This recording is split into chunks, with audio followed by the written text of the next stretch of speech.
સુરત શહેરના મૈદરપુરા વિસ્તારમાં એક વિધવા મહિલાને પોતાના વડીલો પાસેથી મળેલી મિલકતનો કબજો પોલીસની મદદથી પરત મળ્યો છે। લાંબા સમયથી ચાલતા વિવાદનો અંત આવતા મહિલાએ પોલીસ અધિકારીઓનો આભાર વ્યક્ત કર્યો છે। મળતી માહિતી મુજબ મૈદરપુરા વિસ્તારમાં ધોળિયા બાવાના મંદિરની ગલીમાં આવેલ પારજિત મિલકત અગાઉ કેટરિંગના વ્યવસાય માટે ભાડે આપવામાં આવી હતી, પરંતુ છેલ્લા 1 વર્ષથી ભાડૂત દ્વારા ગેરકાયદેસર રીતે કબજો જમાવાયો હોવાનો આક્ષેપ મહિલાએ કર્યો હતો।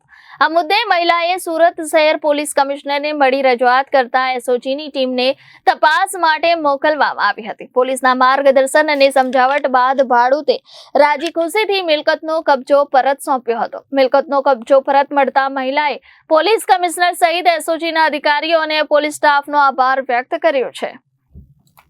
મહાદેવ રાવલ અમારી મૈદરપુરા ગોળિયા બાવા મંદિરની ગલીમાં વડીલો પાર્જિત મિલકત છે અમારી અને બિરજુની।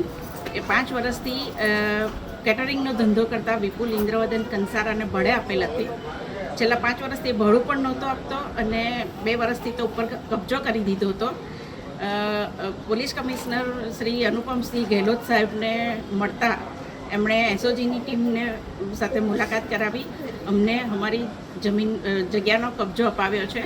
એ માટે અમે નકુમ સાહેબ, સોનારા સર અને સમગ્ર એસઓજીની ટીમનો ખૂબ ખૂબ આભાર માનીએ છીએ અને અનુપમસિંહ ગેહલોત સાહેબનો પણ ફરી એકવાર ખૂબ ખૂબ આભાર। Thank you very much. Bureau report Janadesh news Surat.